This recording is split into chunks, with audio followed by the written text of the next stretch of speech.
जय आहूजा।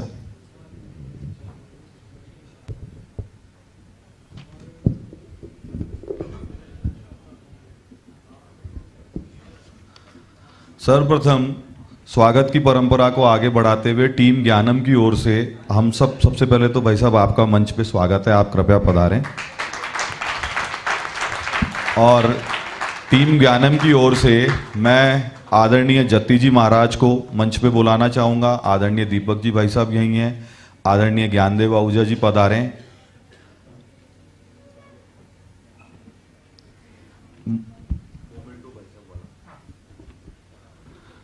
तो सबसे पहले तो ज्ञानम परिवार की ओर से आपका स्वागत है। आज दिन के 3-4 सेशन रहे, सारे ही सेशन बहुत अच्छे रहे। और अब भाई साहब हमको थोड़ी देर में भाई साहब से हम समझेंगे जल जीवन मिशन के बारे में। अभी स्वागत की कड़ी के रूप में मेरा आग्रह है ज्ञानम की ओर से आदरणीय भाई साहब को स्मृति चिन्ह भेंट किया जाए।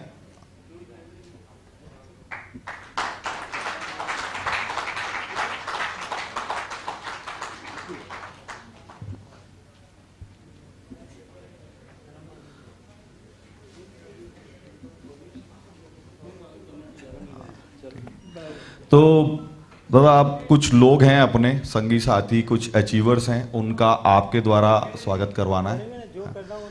तो अब मैं जैसे जैसे नाम लेता जाऊं आप कृपया तेजी से आते जाएं और सारे मोमेंटो, जोगेंद्र सिंह जी सारे मोमेंटो एक साथ यहां पे रखवा दीजिएगा जल्दी से। वरिष्ठ पत्रकार मीडिया कर्मी श्रीमती रीमा गौतम कपूर से आग्रह है कि वो पधारें और रीमा जी का प्रशस्ति पत्र और मोमेंटो।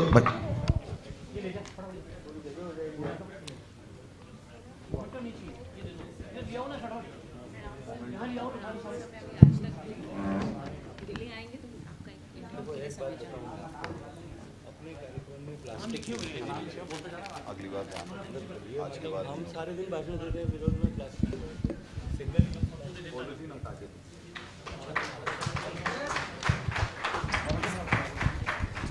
अब मैं आग्रह करूंगा बहुत बड़े स्कॉलर, हमारे बड़े भाई जिन्होंने देश विदेश में अपनी रिसर्च पे, इतिहास पे बहुत नाम कमाया, श्री नीरज अत्री जी कृपया मंच पे आए। नीरज अत्री जी।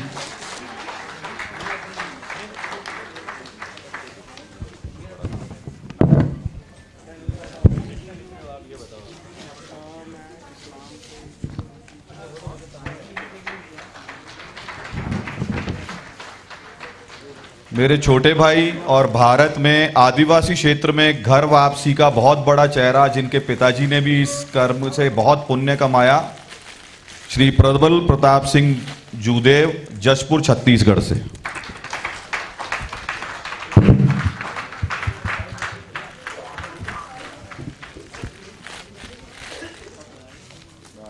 इंटरनेट का बहुत बड़ा चेहरा, भारत में जन जन तक राष्ट्रीय सुरक्षा और जियो पॉलिटिक्स को पहुंचाने वाले मेरे भाई वैभव सिंह जी और उनके सहयोगी संदीप जी, दोनों कृपया मंच पे पधारें।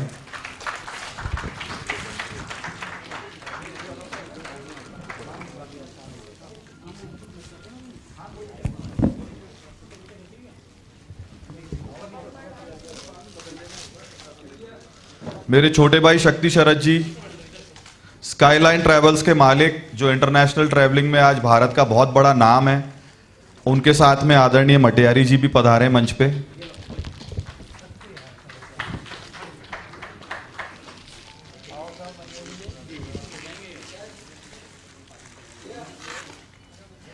ओमेंद्र जी, नारायण उपाध्याय साहब आपकी पूरी टीम को लेके पधारे।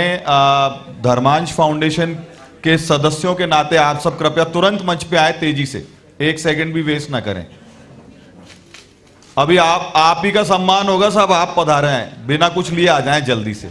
ओमेंद्र रत्नू जी, ओमेन जी जल्दी आओ। नारायण साहब पधारिए।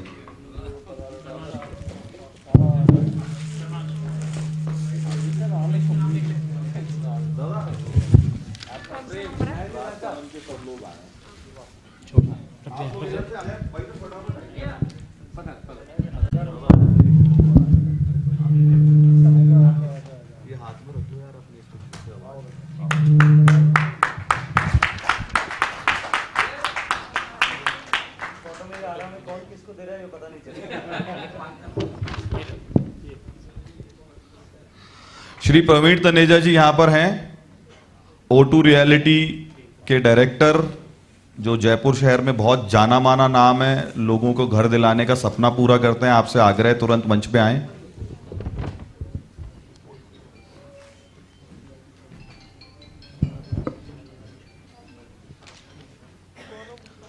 गौरव गुप्ता जी, गौरव गुप्ता जी, अच्छा आ जाओ बेटा।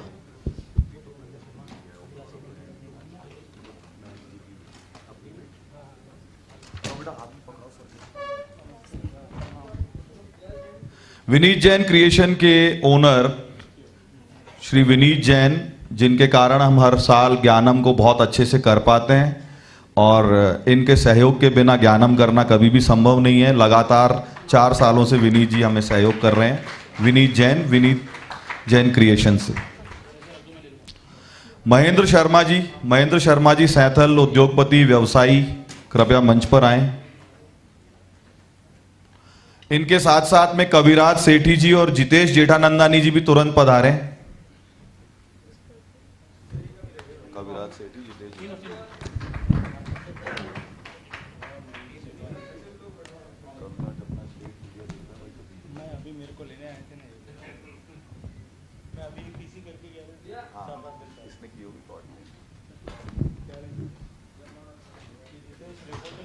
निशित दयाल जी,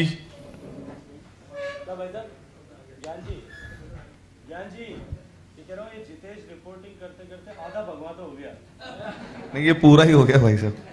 निशित दयाल जी आईटी सेक्टर में और ऑनलाइन कंसल्टेंसी में भारत का बड़ा नाम बन गए हैं, आपका स्वागत है। गवेश भारद्वाज जी होंगे हमारे बीच में, आप ले लो उनकी तरफ से तुरंत, या आएंगे तब दे देंगे बाद में। हाँ ठीक है। अतुल मेहता जी,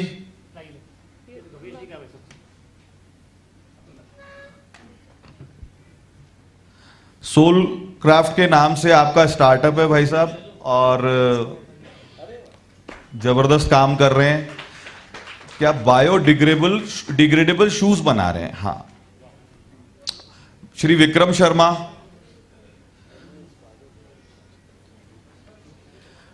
शर्मा, जी जयपुर के जाने माने शिक्षाविद हैं, फिजिक्स के लेक्चरर हैं, स्टार्टअप कंसल्टेंसी का काम करते हैं MNIT के साथ पार्टनरशिप में भाई साहब, और मिस्टिक ब्रेन इनकी फर्म है, और बिजनेस की पाठशाला चलाते हैं, लोगों को बिजनेस सिखा रहे हैं। फिजिक्स का आदमी देखा है जो न्यूटन लॉ ऑफ ग्रेविटी के अगेंस्ट में मुझे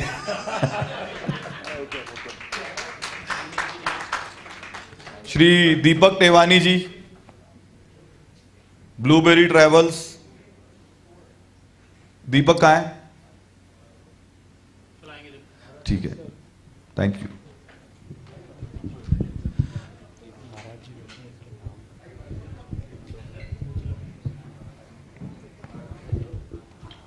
श्री कालीपुत्र कालीचरण जी महाराज का हमारे कार्यक्रम में बहुत बहुत स्वागत है।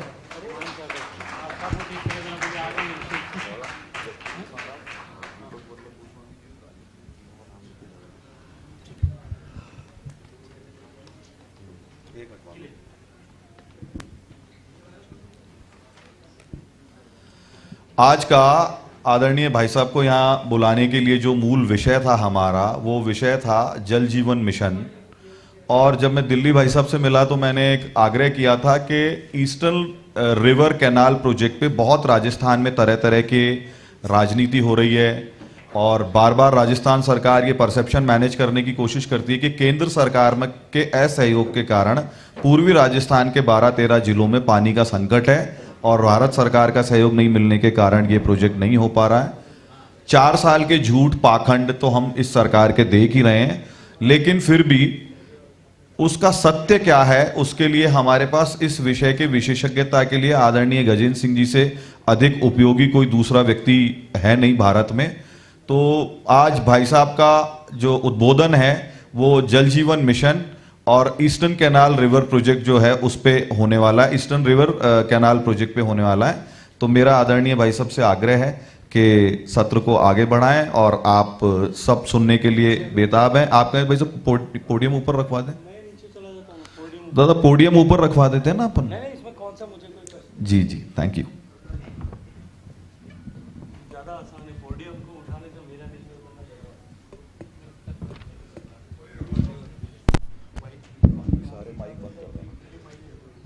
चलेगा नहीं। चलो,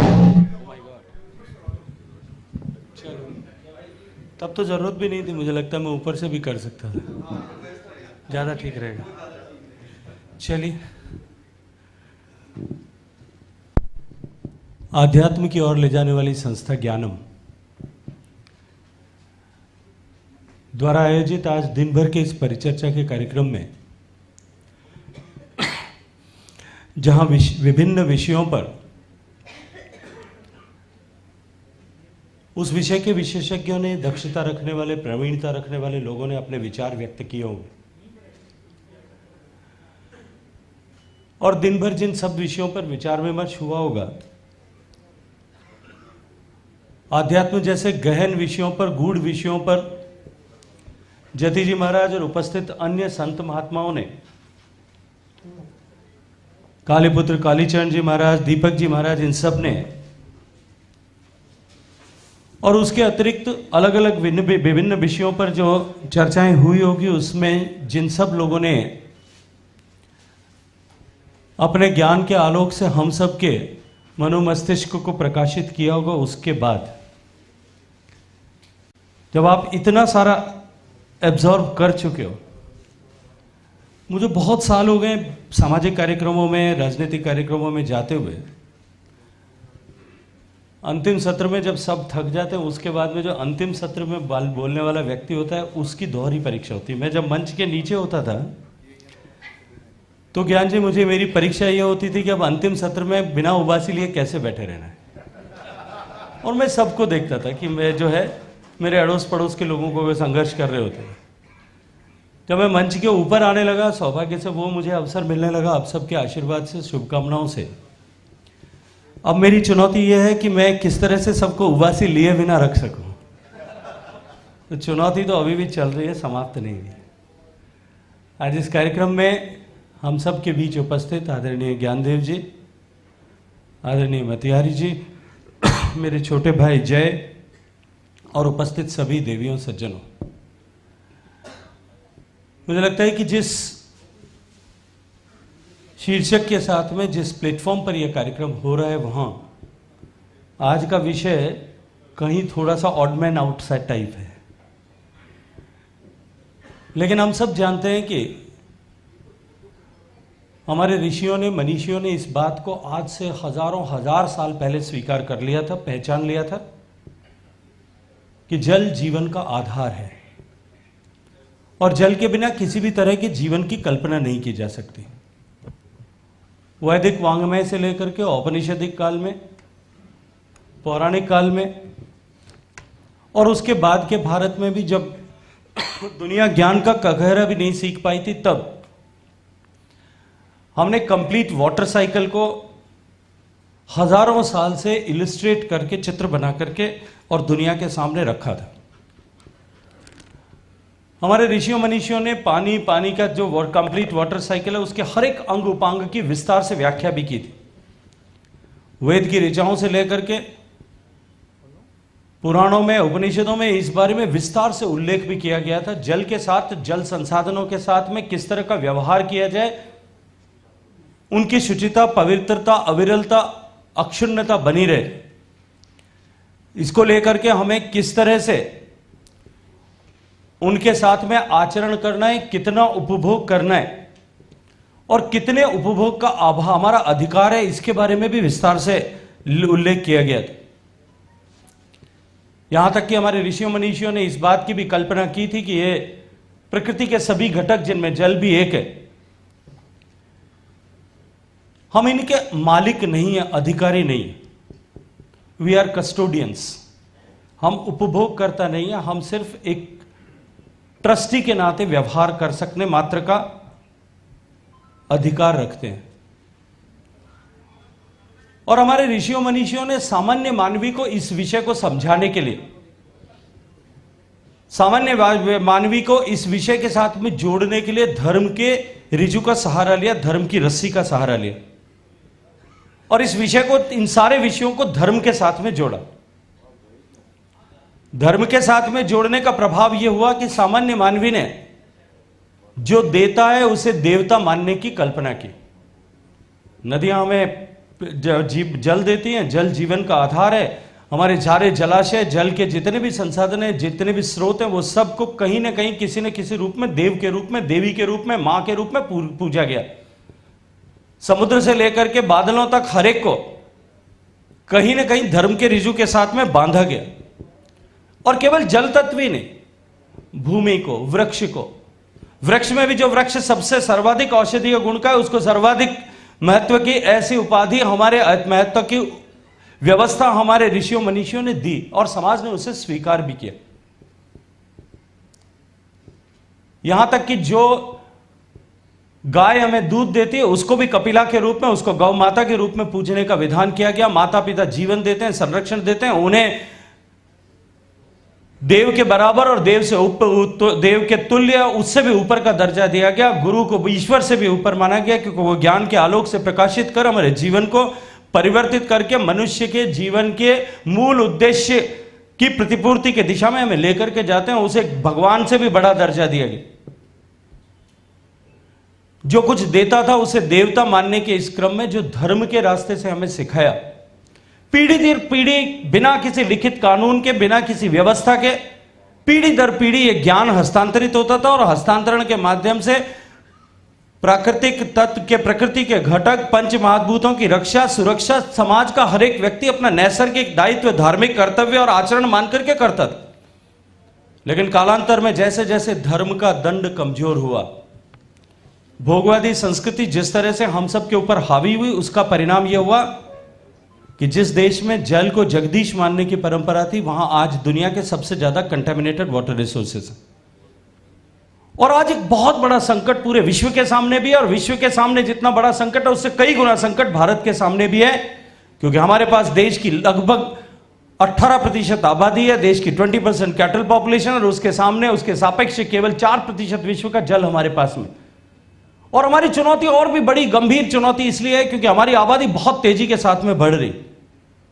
हमारी गंभीर चुनौती इसलिए भी है कि हमारी निर्भरता भूगर्भ के जल पर सर्वाधिक है। विश्व में दुनिया का सबसे ज्यादा जमीन से पानी हम निकालते हैं। हमारे बाद में चाइना और अमेरिका आता है, उनकी दोनों की क्यूमुलेटिव विड्रॉल से भी 1.5 गुना पानी हम निकालते हैं। 25% of the total withdrawal of the water world जो है, ग्राउंड वाटर, वो हम अकेले निकालते हैं, 25%।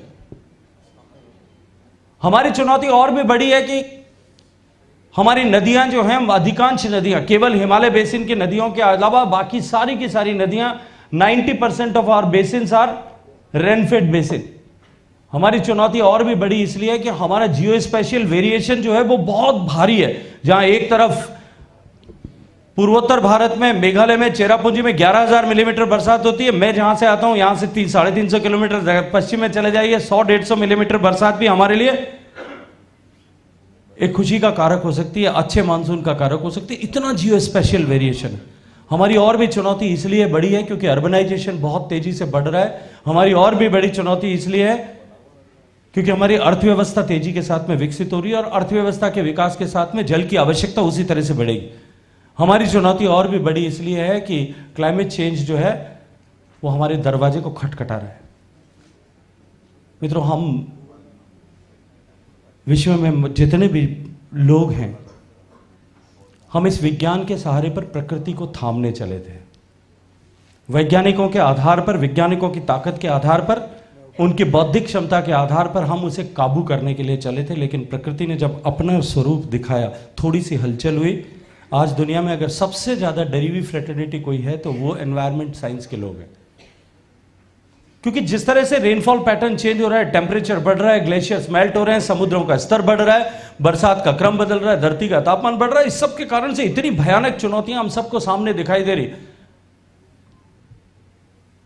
लेकिन क्योंकि हमको एक ट्रस्टी के रूप में, और मैं ऐसे ऋषि मनीषी यहां, संत महात्मा यहां बैठे, इसलिए मैं ये चर्चा कर रहा हूं कि जो कुछ पीछे छूट गया उसको वापस ठीक करने की आवश्यकता है। शायद धर्म का रिजू, धर्म की जो डंडा और धर्म की रस्सी जो है वो अब उतनी प्रभावी नहीं रही। अब धर्म का अभिप्राय भी कथा और ऐसे रात के जो सत्संग के कार्यक्रम भी, सत्संग के नाम पर जिस तरह के भजन संध्याएं होती उस तक सीमित रह गए। लेकिन जब आज भी यदि वर्तमान समय में भी हम अगर नहीं चेते तो आने वाली चुनौती बहुत बड़ी होने वाली है, गंभीर होने वाली है। सरकार निश्चित रूप से इस पर प्रयास करती है। माननीय प्रधानमंत्री जी के नेतृत्व में जल शक्ति मंत्रालय का गठन कर उन्होंने जल के जितने भी घटक हैं उन सबको एक साथ जोड़ करके एक साथ उन सबको एड्रेस करना, एक होलिस्टिक प्लानिंग करना और उनके माध्यम से देश को जल समृद्ध बनाने की दिशा में सरकार काम करती है, अपने प्रयास कर रही है। लेकिन जब तक समाज और समाज के ऐसे सारे लोग जिनको समाज फॉलो करता है वो सब नहीं जुटेंगे, तब तक ये चुनौती बनी रहेगी। इसलिए हम सब लोग भी और यहां जितने लोग बैठे हैं वो किसी न किसी क्षेत्र में कहीं ना कहीं अपनी विधा में, अपने क्षेत्र में कहीं ना कहीं समाज जिनको एक रोल मॉडल की तरह देखता है, समाज जिनको फॉलो करता है, जो आप्त पुरुष हैं, जिनकी बात को लोग गंभीरता से लेते हैं, ऐसे लोग बैठे हैं। इसलिए मैं चर्चा कर रहा हूं कि ये हम सब लोगों का सामूहिक दायित्व है।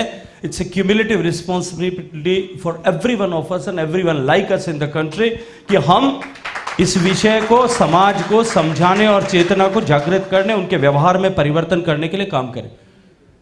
माननीय प्रधानमंत्री जी ने अभी ग्लासगो में जो लाइफ साइंस की बात की और हमें जिस तरह से व्यवहार करना चाहिए उसकी दृष्टि दी। हमारे ऋषियों मनीषियों ने कहा था कि हम ट्रस्टी हैं। ये जो प्रकृति के घटक हैं ये हमें पिछली पीढ़ी से ने हमको हस्तांतरित किए। पिछली 2 पीढ़ियों में जितना नुकसान हुआ, मेरी दादी मां के जमाने तक, मैं जब स्कूल में पढ़ता था, आज से 30-35 साल पहले तक, तब तक इतनी बड़ा संकट नहीं था। पिछले 40 साल में ये 2 जनरेशन, इसी 2 जनरेशन में ही सब कुछ गड़बड़ हुई है। उससे पहले कहीं कानून नहीं था लेकिन फिर भी व्यवहार ठीक से होता था। मुझे स्मरण आता है ज्ञान जी भाई साहब, मैं जब छोटा था स्कूल में पढ़ता था, गांव में 3-4 विषय ऐसे होते थे जो कॉमन जो है वो रिसोर्स प्रॉपर्टी होती थी।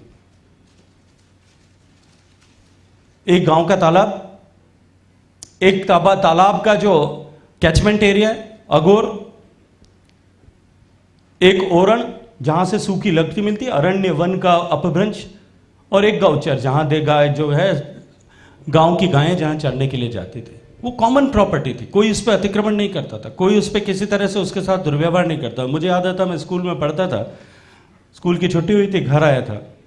घर से जो गाड़ी लेने के लिए आई थी, उस जमाने में गाड़ियां होती नहीं थी, तो वो बैलगाड़ी और घोड़ा गाड़ी और वो आती थी, उसको लेने आई थी। उसके ऊपर बैठ करके, और जब मैं घर आ रहा था रास्ते में एक पेड़ था, पेड़ पर से नीम का पेड़ नजदीक था, मैंने एक खींच करके एक टहनी तोड़ी, दातुन करते करते घर पहुंच गया। मेरी दादी माँ, क्योंकि मेरे ग्रैंडफादर की बहुत कम उम्र में डेथ हो गई थी, मेरी दादी माँ ही सब कुछ करती थी, पूरे गांव के ऊपर को पेक में काम करती थी। मेरी दादी माँ ने मुझे नहीं पूछा, जो साथ में लेने आए थे घर से जो सहयोगी, उनको कहा ये दातुन कहाँ से तोड़ा था? तो उन्होंने बताया कि साहब ओरण में एक पेड़ हो जिमो दातुन तोड़ियो। रात को जब भोजन हो गया, मैं जब उनके पास में बैठा तो उन्होंने मुझे कहा कि तुमको इतना भी शऊर नहीं है कि ओरण में से गीली लकड़ी नहीं तोड़ते, और तुम्हारी सजा यह है कि इस पूरी छुट्टी में तुम 5 पेड़ लगाओगे और अगले 5 साल तक जब भी छुट्टी में आओगे उन पेड़ों को संभालोगे, उसकी चिंता करोगे। ये कानून कहीं नहीं था, लेकिन फिर भी इस तरह की समझ जो है उसमें बिना स्कूल में जाए भी इस तरह की समझ थी। और हम सब कॉन्वेंट में भी पढ़ लिए, यूनिवर्सिटी में भी पढ़ लिए, हमने बड़ी बड़ी डिग्रियां भी हासिल कर ली, हमने प्रवचन भी सुन लिया, हमने सब कुछ कर लिया, लेकिन फिर भी हम वो तोड़ रहे, हम अतिक्रमण कर रहे हैं। हम केवल कस्टोडियन हैं, इसको एहसास लोगों को कराना पड़ेगा। यदि पिछली पीढ़ियों ने अगर जिस तरह से हमने the way we have abused, if our earlier generations have abused our natural resources in such a fashion और मैनर, आप कल्पना कीजिए आपका और मेरा जीवन हो सकता था क्या? लेकिन हमने क्या, हमारा अधिकार है, हम इस पीढ़ी का, हमारी पीढ़ी का अधिकार है कि हम इस तरह से क्षरण करें। हमें जिस परिस्थिति में नेचुरल रिसोर्सेज, प्रकृति के घटक जिस परिस्थिति में मिले, उसी परिस्थिति में हम आगे हैंडओवर करें। ठीक जैसा मिला था वैसा हमने आगे हस्तांतरित किया, तो हमारा मनुष्यत्व है कि हमने जैसा मिला आगे दे दिया, हमने मानव की तरह व्यवहार किया।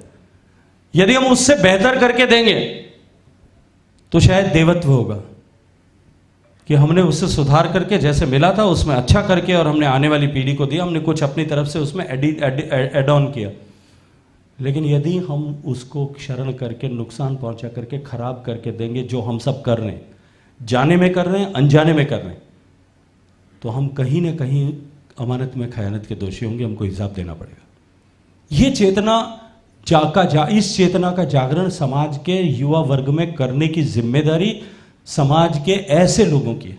देखिए, समाज में जो है वैल्यू एजुकेशन, मैं अपने विषय से भटक रहा हूं थोड़ा सा, पर क्योंकि इतने सारे बड़े बड़े लोग चेहरे दिखे तो मुझे लगा कि मैं जल जीवन मिशन की सरकारी बात करूं, उसको से पहले मैं कुछ उसकी स्टेज सेटिंग कर दूं। मेरे पास कितना 15 मिनट का टाइम है? अच्छा, तब ठीक है। श्री नेता को कहना ये सबसे खराब काम है, आधे 1 घंटे तक छोड़ेगा नहीं, फिर बाद में लगेगा आपको, कहेगा कहाँ फंस गए। तो तुम बैठ जाओ यार, थक जाओगे, यहाँ आके बैठो ना। समाज में वैल्यू एजुकेशन को क्या सीड आउट करने की जिम्मेदारी किसकी है? पहली जिम्मेदारी माँ बाप की। हम अपने आप में जो है गिरेबान में झांक करके देखें कि हम में से कितने लोग उन वैल्यू एजुकेशन पर काम कर रहे हैं, कितने कर्तव्य पालन की शिक्षा अपने बच्चों को दे रहे हैं। मैं किसी के ऊपर, मैं तो अपने व्यक्तिगत उस जीवन पर रख करके देखता हूँ कितने लोगों के पास में समय है, कितने माँ बाप के पास में समय है कि वो इन वैल्यूज का सीड जो है प्लांट करने और उसको नर्चर करने का काम कर रहे हैं। उसके बाद समाज किसको फॉलो करता है? टीचर्स को फॉलो करता है। हम अपने टीचर्स जिन्होंने हमें पढ़ाया है, पिछली पीढ़ी के लोगों को शायद अच्छे और सौभाग्यशाली थे कि वो टीचर्स पढ़ाया, पर लेकिन वो उन्होंने पढ़ाया भी होगा, पर कितना वो सीख पाए मैं उसके ऊपर कोई टिप्पणी नहीं करना चाहता। उसके बाद में अगर कोई जिसको समाज फॉलो करता है वो सेलिब्रिटीज हैं, स्टार्स हैं, रिलीजियस लीडर्स हैं, आप जैसे सारे संत महात्मा हैं जिनको समाज फॉलो करता है। स्पोर्ट्स के स्टार्स हो सकते हैं, सोप ओपेरा के स्टार्स हो सकते हैं, जुडिशरी के लोग हो सकते हैं, इलेक्ट्रॉनिक मीडिया के लोग हो सकते हैं, प्रिंट मीडिया के लोग हो सकते हैं। ये जितनी 8-10 तरह के ऑर्गेनाइजेशन है, फ्रेटर्निटीज हैं, इनकी रिस्पॉन्सिबिलिटी थी कि वो इस तरह के वैल्यू एजुकेशन के ऊपर चर्चा करते, उस पर बात करते, लेकिन दुर्भाग्य से इनमें से कहीं भी कोई इस विषय पर बात करते हुए नहीं दिखाई देते।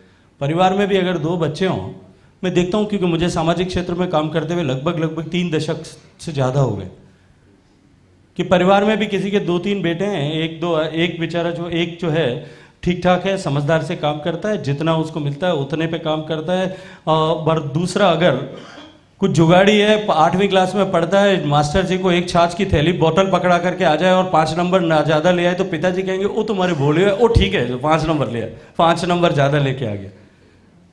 हमने उसको अप्रिशिएट करना शुरू कर दिया, वैल्यूज़ को हमने अपने आप में परिवारों में डिग्रेड करना शुरू कर दिया, उसके कारण से इस तरह की चुनौतियां खड़ी हुई।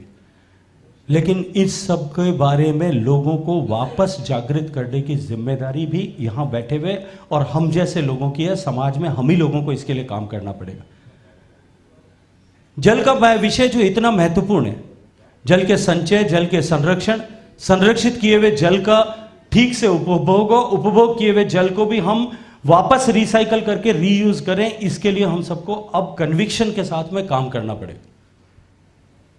क्योंकि जितना पानी की आवश्यकता आज है, आज से अगर 50 साल पहले की बात करें तो हिंदुस्तान में per capita water availability used to be 5000 cubic metres, 5000 cubic metre से भी ज्यादा होती थी। जो हमारा टोटल पर्सपिटेशन से, बरसात से जो पानी हमारे देश में हर साल आता है, बर्फ गिरने से जो पानी आता है और इंटरनेशनल बेसिन से जो ट्रांसफर के होके आता है, नेपाल से हमारे यहां पानी आता है, चाइना से हमारे यहां पानी आता है, तिब्बत से हमारे यहां पानी आता है, उस सब की क्वांटम जो है वो 4000 बिलियन क्यूबिक मीटर्स के आसपास है। उसमें से हार्वेस्टेबल कंपोनेंट, क्योंकि बहुत सारा पानी बर्फ ऊपर ही जमी रह के जाती है, कुछ मॉइस्चर के रूप में वायुमंडल में रह जाता है, कुछ जमीन में नमी के रूप में रह जाता है। हार्वेस्टेबल कंपोनेंट जो है वो ऑलमोस्ट थंब रूल है 50% के आसपास है। 2000 बिलियन क्यूबिक मीटर्स के अगेंस्ट जितनी हमारी पॉपुलेशन थी, तो हमारा 5000 क्यूबिक मीटर से ज्यादा हमारी अवेलेबिलिटी थी। पानी आज भी प्रकृति से उतना ही मिलता है। ये अलग बात है कि अब जो है रेनी डेज कम हो गए हैं, रेनफॉल पैटर्न चेंज हो गए, वो अलग विषय हो सकता है, वो अलग चर्चा का विषय हो सकता है, लेकिन क्वांटम उतना ही है। लेकिन पॉपुलेशन क्योंकि 3 गुना बढ़ गई, इसलिए हमारी पर कैपिटा अवेलेबिलिटी घट करके 1500 क्यूबिक मीटर के आसपास में आ गई है, और आने वाली एक जनरेशन में it is going to recede up 1200 cubic metres, and उसके समय हम वाटर पार्च्ड नेशन ऐसी परिस्थिति में पहुंच जाएंगे। इसलिए हमारी जिम्मेदारी है कि आने वाली पीढ़ी को, जिस तरह से सिंगापुर में लोग सूवेज को रिसाइकल करके पीने के लिए मजबूर हैं, हमारी आने वाली पीढ़ी को उस मजबूरी को न सहना पड़े, इसके लिए अभी हमें कन्विक्शन से काम करने की आवश्यकता है। सरकार नरेंद्र मोदी जी के नेतृत्व में इन सब विषयों पर एक साथ काम कर रही है, लेकिन समाज को साथ आना पड़ेगा। जल के संरक्षण की जिम्मेदारी हम सब की है। हम सबको उसके ऊपर काम करना चाहिए, बात करनी चाहिए, आचरण में लाना चाहिए, व्यवहार में लाना चाहिए। लेकिन उसी के साथ साथ में जो पीने का पानी का जल जीवन मिशन जिस विषय पे बात करने के लिए मुझे कहा गया, मित्रों 2014 में जब नरेंद्र मोदी जी देश के प्रधानमंत्री बने, मैं आज एक कार्यक्रम में था उदयपुर में। कांग्रेस पार्टी के एक बड़े नेता मेरे साथ में मंच पर थे। उन्होंने कहा हमने 75 साल में देश को बदल दिया, आज यहां तक पहुंच गया। मैंने उनसे कहा कि देश जब 75 साल में 70 साल पहले, जब 70 साल बाद में जब नरेंद्र मोदी जी को सरकार बनी थी, तब देश में 68% घरों में शौचालय की सुविधा नहीं थी, 4 करोड़ घरों में बिजली नहीं थी, 45 करोड़ लोगों के पास में बैंक का खाता नहीं था, 8 करोड़ लोगों के परिवारों में गैस का चूल्हा नहीं था और 16 करोड़ परिवारों में पीने का पानी नहीं था। इसलिए हमने क्या किया, इसका यदि हम केवल विचार करेंगे, इसी की चर्चा करेंगे, इसी पर बात करेंगे, तो हमें आत्ममुग्धता का भाव पैदा होगा, sense of self complacency. And sense of self complacency जो है वो ठहराव पैदा करती है, आदमी मुग्ध हो जाता है, आत्ममुग्ध, मैंने ये किया, इसलिए उसको प्रसन्नता होती है, प्रसन्नता के कारण से ठहराव होता है और ठहराव सड़न पैदा करता है। इसलिए हमको ये सोचना इस तरह से चाहिए कि हम क्या नहीं कर पाए और क्या किया जा सकता था। नरेंद्र मोदी जी ने उस तरह से सोचना प्रारंभ किया, देश के हर घर तक शौचालय भी पहुंचा, बैंक का खाता भी पहुंचा, बिजली भी पहुंची, गैस का चूल्हा भी पहुंचा। और इस श्रृंखला में उन्होंने 2019 में लाल किले के प्राचीर पर खड़े होकर के कहा कि अब हम देश के हर घर तक पीने का पानी पहुंचाएंगे। हम में से अधिकांश लोग राजस्थान के हैं, लेकिन अधिकांश लोग जिनको मैं पहचानता हूं वो चेहरे जो हैं राजस्थान के उस हिस्से के हैं जहां सौभाग्य से हमारे बचपन तक, अब तक 5-7 साल पहले तक पानी जमीन में अवेलेबल था। मित्रों, जहां जमीन में पानी नहीं था, जिस क्षेत्र से मैं आता हूं, देश की 16 करोड़ घरों की महिलाओं को, चाहे वो कहीं भी रहती होंगी, घर से बाहर पानी लेने के लिए जाना होता था। कहीं 100 मीटर, कहीं 200 मीटर, कहीं 500 मीटर, और जहां मैं आता हूं वहां 5-5, 10-10 किलोमीटर। हमारे देश में यात्रा जो है, परिक्रमा की व्यवस्था है। भगवान के मंदिर की परिक्रमा करते हैं, जलाशय की परिक्रमा करते हैं, कांवड़ लेकर के यात्रा करते हैं, नदियों की यात्रा करते हैं, नदियों की परिक्रमा करते हैं, गिरिराज जी की परिक्रमा करते हैं, और एक सज्जन अभी देश की परिक्रमा कर रहे हैं जोड़ने के लिए। परिक्रमा करने का विधान हमारे यहाँ था, लेकिन हमने कभी कल्पना की कि जैसलमेर में, बाड़मेर में, कच्छ में, भुज में, ऐसे रेगिस्तान के प्रदेशों में भी, और साथ साथ में हिमालय के पहाड़ में भी, बरसात के बाद में सारे पहाड़ी प्रदेशों में भी एक महिला को नित्य प्रतिदिन पानी लेने के लिए 5-5 किलोमीटर चलना पड़ता। और एक महिला जब वो 10-12 साल की बच्ची होती है ना, ये मतिहारी जी को समझ में नहीं आएगा क्योंकि इनके यहाँ तो पानी खोदते ही निकल जाता है। 10-12 साल की बच्ची होती है तब वो अपनी माँ के साथ में, या अपनी बड़ी बहन के साथ में, अपनी मासी के साथ में, चाची के साथ में, अपनी बुआ के साथ में, या अपने घर परिवार की अन्य महिलाओं के साथ में, वो अपने घर पे, अपने सर पर छोटा सा मटका लेकर के पानी लेने की यात्रा प्रारंभ करती थी। बहुत सारे लोगों ने देखा होगा, बहुत सारे शायद लोग देख भी नहीं पाए होंगे। और वो यात्रा जो प्रारंभ होती है, जैसे जैसे उसकी उम्र बढ़ती है और उम्र बढ़कर के 70-80 साल की उम्र तक पहुंच जाती है, 70 साल की उम्र तक उसकी जीवन में बहुत सारी भूमिकाएं बदलती जाती हैं। वो छोटी बेटी होती है, बड़ी बेटी बन जाती है, किसी परिवार की बहू बन जाती है, बच्चों की मां बन जाती है, थोड़े साल बाद में बड़ी बहू हो जाती है, सास हो जाती है। लेकिन एक चीज उन बदलती हुई भूमिकाओं में उसके साथ जीवन पर्यंत चिपकी हुई रहती थी, वो मटका। सुबह उठने से उठकर के पहला काम तो यही था कि वो मटका लेकर के पानी लेने के लिए जाना, और शाम को फिर पानी लेने के लिए जाना। और मटके का भी स्वरूप बदलता था, मटका भी वो नहीं रहता था। मटका जो है वो एंटिटी रहती थी, बाकी मटका, वो छोटा सा मटका जिसको लेकर के कौतूहलवश यात्रा प्रारंभ होती थी, वो धीरे धीरे उम्र के बढ़ने के साथ साथ में बड़ा होता था। और बड़ा होने के बाद में उस मटके के ऊपर एक और मटका आता था, और बाद में जब पूर्ण वयस्कता पर आते थे तब उस मटके के ऊपर दूसरे वाले मटके पर वो छोटे वाला मटका और ऊपर आ जाता था, 3-3 मटके। और जैसे जैसे उम्र वापस ढलती थी, उसी क्रम में वो वापस उतरते भी थे। जब कमर जवाब देने लगती थी, बुढ़ापा आने लगता था, तब आखिर में वो छोटे वाला मटका था वो वापस चिपका हुआ रह जाता था, बाकी वापस हट जाते थे। एक माता, एक बहन अपने जीवन में जितना पानी लाने के लिए परिश्रम करते थे ना मित्रों, ये भारत जोड़ने की यात्रा लग्जरी के साथ में करके अपनी पीठ थपथपा रहे हैं, वो धरती की 3 बार परिक्रमा करने जितना परिश्रम करती थी। 3 बार धरती की परिक्रमा। उसके दर्द को किसी ने समझा, अगर नरेंद्र मोदी जी ने समझा और उन्होंने कहा कि हम जल जीवन मिशन प्रारंभ करेंगे और कहा कि हम 5 साल में देश के हर घर तक पीने का पानी पहुंचाएंगे। देश में 19 करोड़ ग्रामीण परिवार हैं, 3 करोड़ 23 लाख परिवारों तक पीने का पानी पहुंचता था। हमारे देश के संविधान की व्यवस्था के अनुरूप जल राज्य सूची का विषय है, स्टेट लिस्ट का सब्जेक्ट है, और राज्य सूची का विषय होने के नाते जल का मालिकाना हक और उसकी तरक्की से जुड़े हुए सारे विषय राज्यों का अधिकार है। भारत सरकार प्रत्यक्ष रूप से कुछ नहीं कर सकती। तो राज्यों की अलग अलग तरह की परिस्थितियां हैं, भौगोलिक परिस्थितियां भी अलग अलग है, प्रिपेयर्डनेस भी अलग अलग है, तैयारी भी अलग अलग तरह की है, और वाटर का एक्सेस टू द वाटर की पोजीशन भी अलग अलग तरह की है, जमीन में अवेलेबिलिटी भी अलग अलग तरह की परिस्थिति है। जहां उस समय भी देश में कुछ ऐसे प्रदेश थे, गुजरात जैसे प्रदेश, जहां 60-70% तक घरों तक पीने का पानी पहुंचता था। वहीं वेस्ट बंगाल, उत्तर प्रदेश आदि जैसे ऐसे बड़े बड़े प्रदेश भी थे, झारखंड, छत्तीसगढ़, वेस्ट बंगाल, उत्तर प्रदेश आदि ऐसे इतने प्रदेश भी थे जिनमें 1% घर तक भी पीने का पानी नहीं पहुंचता था नल के माध्यम से। 99% of the population was compelled to go to fetch water on their head. प्रधानमंत्री जी ने संकल्प किया, उस संकल्प को धरातल पर उतारने के लिए हमने सब राज्यों के साथ में कंसल्टेशन किया, मिनिस्टर्स के लेवल पर किया, सेक्रेटरीज के लेवल पर किया, इंजीनियरिंग चीफ के लेवल पर किया, एग्जीक्यूटिव इंजीनियर्स के लेवल पर किया, और सब राज्यों के इन कंसल्टेशंस में मैं व्यक्तिगत रूप से खुद बैठा। हमने एक गाइडलाइन तैयार की जो पूरे देश में इस तरह से हम काम कर सकते हैं, किस किस तरह की आवश्यकताएं होंगी, उन सब का अध्ययन करके, और 25 दिसंबर 2019, 5-7 दिन बाद में आने वाला है, शायद आज 17 तारीख हो गई, 8 दिन बाद में आने वाला है, सुशासन दिवस, देश अटल जी की जयंती। हमको भारत सरकार ने पैसा नहीं दिया, इसलिए हम काम नहीं कर पाए, अपनी रद्दी की टोकरी दूसरे के सर पे, और ज्यादा संभावना हमारे अपने प्रदेश में ही थी। 27,000 करोड़ रुपए राजस्थान को दिए आज तक, 5,000 करोड़ रुपए से कुछ कम अब तक खर्च हो पाए, 22,000 करोड़ रुपए पिछले 3 साल में खर्च नहीं कर पाए। ये तो मैं भला हो माननीय प्रधानमंत्री जी का कि उन्होंने मुझे पहले ज्ञान दिया कि इसको टेक्नोलॉजी बेस कर दो, पब्लिक डोमेन में डाल दो, नहीं तो तुम्हारे मुंह काला कर देंगे।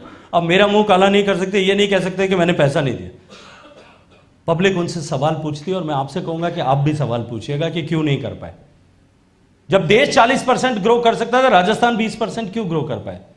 देश में आज गोवा 100% सर्टिफाइड हो गया। हमने कहा कि गांव में अगर आप जाएंगे, माननीय प्रधानमंत्री जी ने बहुत अपने अनुभव के आधार पर मार्गदर्शन दिया कि इसको कम्युनिटी अगर ओन नहीं करेगी तो ये इंजीनियर्स की खिलवाड़ बन के रह जाएगा, इसके अतिरिक्त कुछ नहीं होगा, नल लग जाएंगे, जल नहीं होगा। और उन्होंने जब जल जीवन मिशन की कल्पना की तो उसकी टैगलाइन दी, हर घर नल और नल में जल। अगर नल में जल नहीं है तो उसको हम कनेक्शन नहीं मानेंगे, और उस कनेक्शन को भी हमने केवल कनेक्शन नहीं कहा, functional house hold tap connection, FHTC functional होना चाहिए। और फंक्शनैलिटी का क्राइटेरिया क्या है कि स्टिपुलेटेड क्वांटिटी का पानी आना चाहिए, 55 litre per capita per day compulsory है, कम से कम पानी आना चाहिए। और वो 55 लीटर भी ऐसे अनायास बैठ के नहीं सोचा, पूरे एक जो है इंस्टीट्यूट ऑफ सोशल साइंसेज के लोगों को लगा करके कि कितनी बेसिक आवश्यकता है एक व्यक्ति की, उसको जो है फ्लश करने के लिए कितना पानी चाहिए, नहाने के लिए कितना पानी चाहिए, कपड़ा धोने के लिए कितना पानी चाहिए, भोजन के लिए कितना, पकाने के लिए उसके हिस्से का भोजन पकाने के लिए कितना चाहिए, पीने का पानी कितना चाहिए, ये सब मिला करके 55 लीटर वर्कआउट होता है। 55 लीटर पर कैपिटा पानी मिले, quantity should be assured. Quality दूसरी चुनौती। देश में हजारों हैबिटेशंस ऐसे हैं, हजारों की संख्या में हैबिटेशंस ऐसे थे पूरे इंडो गैंगेटिक जोन में, गंगा की धारा के समीप में, दोनों तरफ के क्षेत्रों में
परिणाम होने वाला है, वो अगर पिलाती है उसका दर्द कितना बड़ा होता है।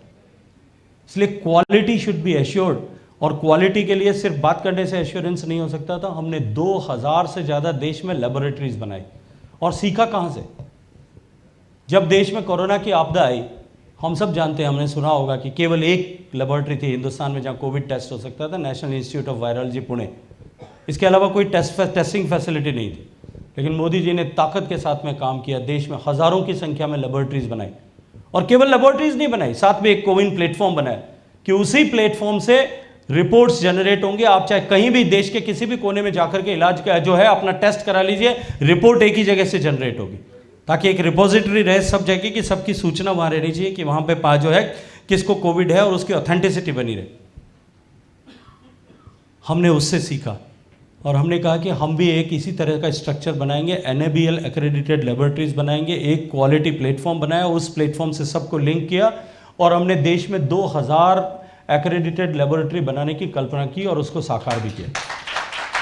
क्योंकि यदि मैं आपसे कहूं, आप सब लोग, इतने लोग यहां बैठे, यदि मैं आपसे कहूं कि आपको अपना ब्लड टेस्ट कराना है सुबह, मैं जैसे कहूंगा वैसे आपके दिमाग में कौन जाएगा कि ब्लड टेस्ट कराने के लिए मुझे कहां जाना है? हाड़ा साहब बैठे हैं, इनके घर के पड़ोस में ब्लड टेस्ट होता है, वो 1 सेकंड में करा लेंगे।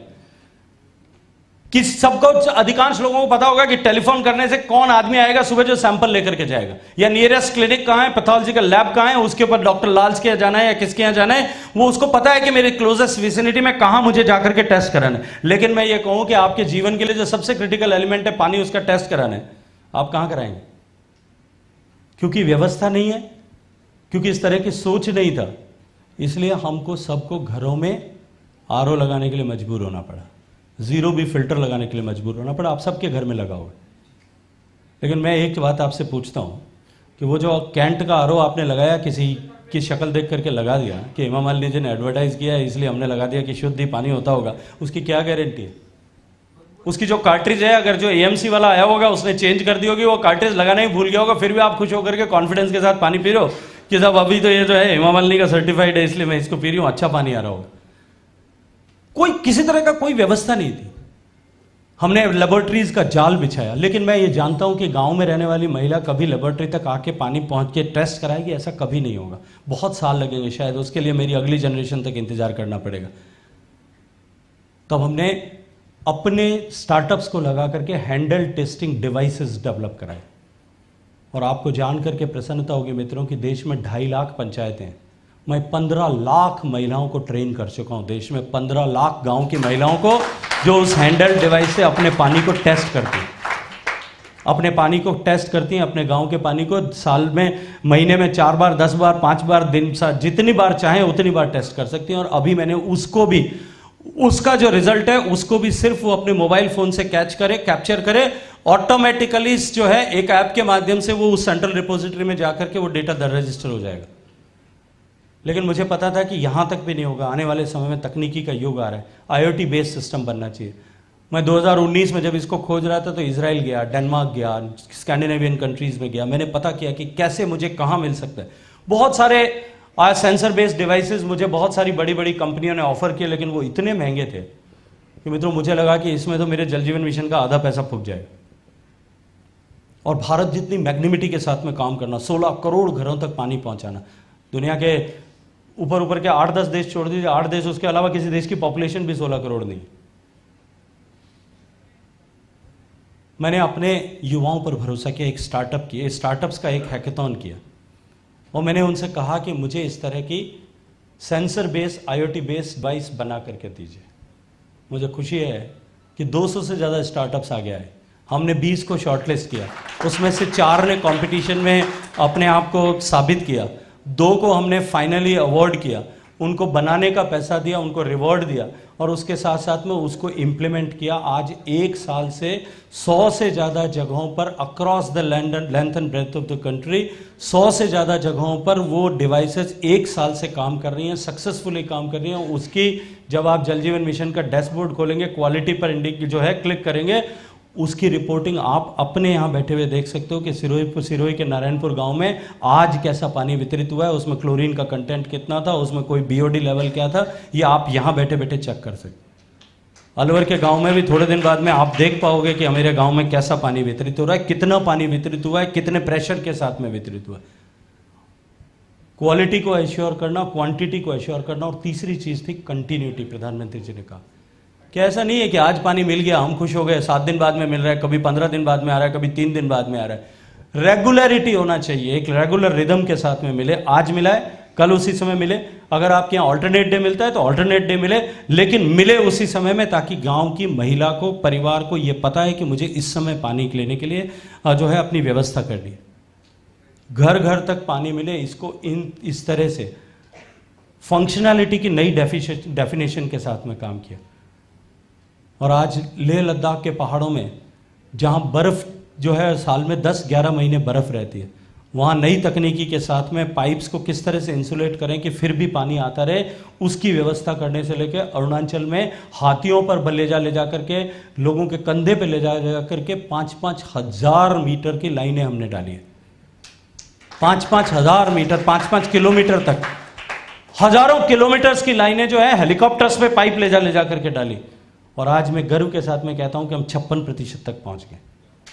56%, 7.5 करोड़। और आज जिस तरह से पाइपलाइन में जो काम है, 2024 तक हम इस संकल्प के साथ में काम कर रहे हैं कि हिंदुस्तान के हर घर तक पीने का पानी पहुंच जाए, और क्वालिटी का पानी पहुंचे, क्वांटिटी में पहुंचे, और उचित गुणवत्ता का पहुंचे।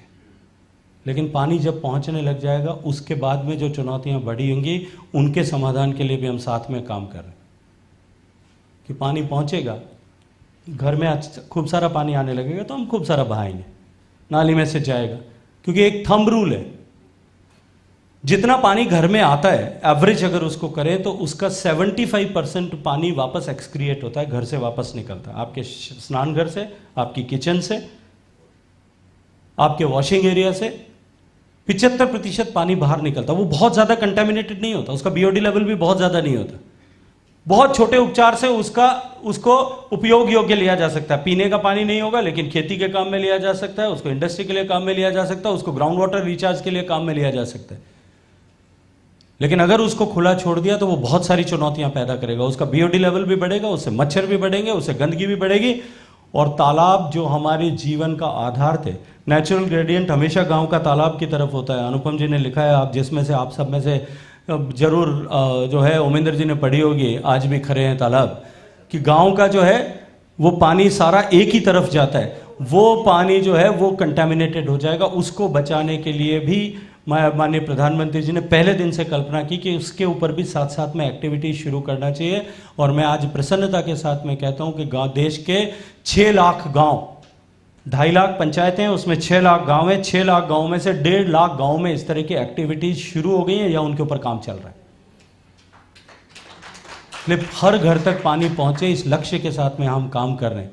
लेकिन माननीय प्रधानमंत्री जी का ये दृष्टि कि इसकी ओनरशिप जब तक जो है सामान्य लोग नहीं लेंगे, इसके परिचालन की, इसके रखरखाव की जिम्मेदारी, ऑपरेशन एंड मेंटेनेंस की जिम्मेदारी जब तक सामान्य लोग नहीं लेंगे, तब तक कभी हम इसको सफलता के साथ में नहीं चला पाएंगे।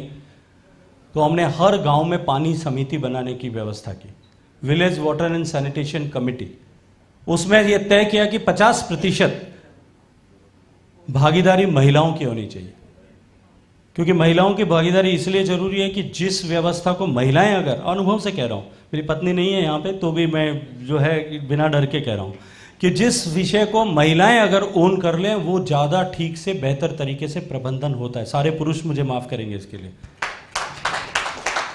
हमने 50% महिलाएं उसको ओन करें, इसको सुनिश्चित किया है। और गांव में जब बने, स्कीम कंप्लीट हो, उसके बाद में उसके ऑपरेशन एंड मेंटेनेंस की जिम्मेदारी उस परिचालन समिति के पास में रहे, उसका ओनरशिप उसके पास में रहे। और इस व्यवस्था को बखूबी लागू करने के लिए हम निरंतर परिश्रम कर रहे हैं। मित्रों, जल जीवन मिशन सफल हो, महिलाओं को पीने का पानी लाने के अभिशाप से मुक्ति मिले, और हमारे देश की माताओं बहनों का दिन नित्य प्रतिदिन जो है जाया होने वाला समय समाप्त हो, समय बचने लगे, और वो उसको राष्ट्र के निर्माण के उपयोग में, उत्पादक कामों के लिए निवेश कर सकें। ट्रांसफॉर्मेशन के इस दौर में उस समय का बेहतर उपयोग कर सकें।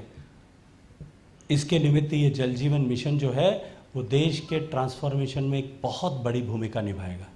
जब स्वच्छ भारत मिशन माननीय प्रधानमंत्री जी ने किया था, किसी ने कल्पना नहीं की थी कि देश का प्रधानमंत्री, नया चुनाव प्रधानमंत्री लाल किले के प्राचीर पर खड़े होकर के स्वच्छता की बात करेगा कि टॉयलेट बनाएंगे, शौचालय बनाएंगे, देवालय बाद में बनाएंगे। किसी ने कल्पना नहीं की थी।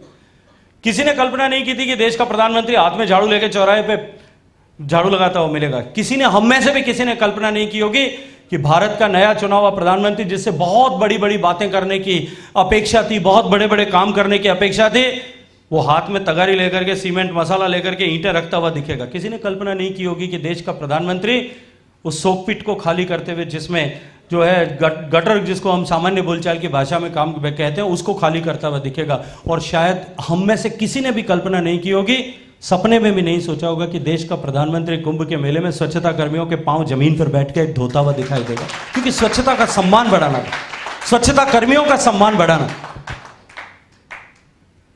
लेकिन वो सफल हुआ। सरकार ने 1,20,000 करोड़ रुपए का निवेश किया, देश और प्रदेशों की सरकारों ने मिलकर के। मित्रों, जो बिल एंड मेलिंडा गेट्स ने रिपोर्ट दी है, वर्ल्ड बैंक ने रिपोर्ट दी और दुनिया भर की संस्थाओं ने रिपोर्ट की। दुर्भाग्य से जब हमको विदेशी संस्थाएं जब हमारे किसी भी चीज़ पर ठप्पा लगा देती है तो हम उसको बहुत अच्छा मान लेते हैं। हमारी अपनी अगर IIT रिपोर्ट देती तो कहते कि ये तो बीजेपी की सरकार है, इन्होंने मैनेज करके ले ली होगी। उन सब ने इसको रिपोर्ट किया कि इसका इम्पैक्ट जो है वो क्या है। 3 लाख बच्चे जो हर साल कंटेमिनेशन के कारण से होने वाली बीमारियों से हर साल 0 से 5 साल की उम्र में मर जाते थे, उस आंकड़े को घटा करके अब हजारों की संख्या में हम लाने में कामयाब हैं। प्रोडक्टिविटी ऑफ ए, जो हिडन बेनिफिट्स की मैं बात कर रहा हूं, बिल एंड मेलिंडा गेट्स और वर्ल्ड बैंक दोनों की रिपोर्ट ये कहती है कि देश के प्रति परिवार जो आउट ऑफ पॉकेट एक्सपेंसेस, बीमारी पर, जो बीमारियां प्रदूषण के कारण से होती थी, खुले में शौच के कारण से होती थी, टॉयलेट्स बनने के कारण से, उसके कारण जो बीमारियां कम हुई, जो सेहत पर खर्च, डॉक्टर की दवाई पर, डॉक्टर की फीस पर, जो समय जाया होता था, काम करने नहीं जा सका, उसके कारण से डॉक्टर तक जाने में, आवागमन में वो जो खर्चा होता था, उसको सबको यदि मॉनिटाइज करें तो 50,000 रुपया पर फैमिली पर एनम बचत जो है इस हिंदुस्तान में हुई है। जीडीपी में यह कंट्रीब्यूशन हुआ है। और 16 करोड़ परिवार है मित्रों, 19 करोड़ परिवार देश में, ग्रामीण परिवार है। अगर केवल मैं 19 करोड़ की बात करूं तो एक साल में लगभग 1 लाख करोड़ रुपए का जो है रिटर्न है। 1,40,000 करोड़ के निवेश पे 1 लाख करोड़ रुपया हर साल रिटर्न हो। बड़े कई व्यापारी यहाँ बैठे हैं, अभी एक बिल्डर बैठे थे, मुझे कोई भी धंधा ऐसा बता दो जिसमें 450% रिटर्न होता है। सरकार ने निवेश किया, उसका लाभ ये हुआ। और जिस तरह से जल जीवन मिशन में हम काम कर रहे हैं, अभी से ही अमेरिका की एक यूनिवर्सिटी के एक वैज्ञानिक ने, एक प्रोफेसर ने अभी रिपोर्ट प्रस्तुत की। उन्होंने कहा कि जल जीवन मिशन के सक्सेसफुल होने के साथ में ही देश में 1,35,000 मौतें हर साल कम हो जाएंगी। 1,35,000 जीवन बचाने का पुण्य जो है इस जल जीवन मिशन को पीछे जो है अपरोक्ष रूप से मिलने वाला है। बीमारियों में कमी होने के कारण से जो मिलेगा, स्वास्थ्य का जो लाभ होगा, वो सब अभी मैं छोड़ दूं, लेकिन इसके कारण से देश में जो ट्रांसफॉर्मेशन आने वाला है उसमें हम सबको भी भूमिका निभाने की आवश्यकता है, क्योंकि देश ट्रांसफॉर्मेशन के दौर से गुजर रहा है। ईस्टर्न राजस्थान कैनाल प्रोजेक्ट के बारे में जय ने मुझे कहा कि मैं कुछ बात करूं। मुझे लगता था कि कोई प्रासंगिकता नहीं है, लेकिन क्योंकि आज ही मुझे माननीय मुख्यमंत्री ने एक और नई उपाधि दी है, धोखेबाज। बहुत सारी पहले दे चुके हैं, एक डिक्शनरी में कई मेरे शब्द नए जुड़ गए, उसमें से एक धोखेबाज भी है। उन्होंने कहा गजेंद्र सिंह शेखावत धोखेबाज है कि ERCP के साथ में धोखा किया है। ईस्टर्न राजस्थान कैनाल प्रोजेक्ट, मैं थोड़ी से समय में आप लोगों के अब अपनी बात को खत्म करूंगा। मुझे लगता है कि बहुत लंबा हो गया, क्योंकि मुझे अभी यहाँ से ड्राइव करके और जोधपुर जाना है। सुबह दिल्ली से निकला था, उदयपुर गया था, भीलवाड़ा गया था, उदयपुर गया था, वापस यहाँ आया हूँ, अभी जोधपुर जाना है। हमारे देश में 18% हिस्सा ऐसा है देश का जहां हर साल बाढ़ आती है। हर साल बाढ़ आती है। आप मानसून के सीजन में उठा करके देख लीजिएगा, जो ब्रह्मपुत्र बेसिन, बरक बेसिन, गंगा बेसिन, इन सब नदियों में जहां से गुजरती है वहां हर साल बाढ़ आती है। तबाही का मंजर होता है। हजारों करोड़ रुपए सरकार खर्च करती है। और देश का एक बहुत बड़ा भूभाग ऐसा भी है जहां हर साल सूखा पड़ता है।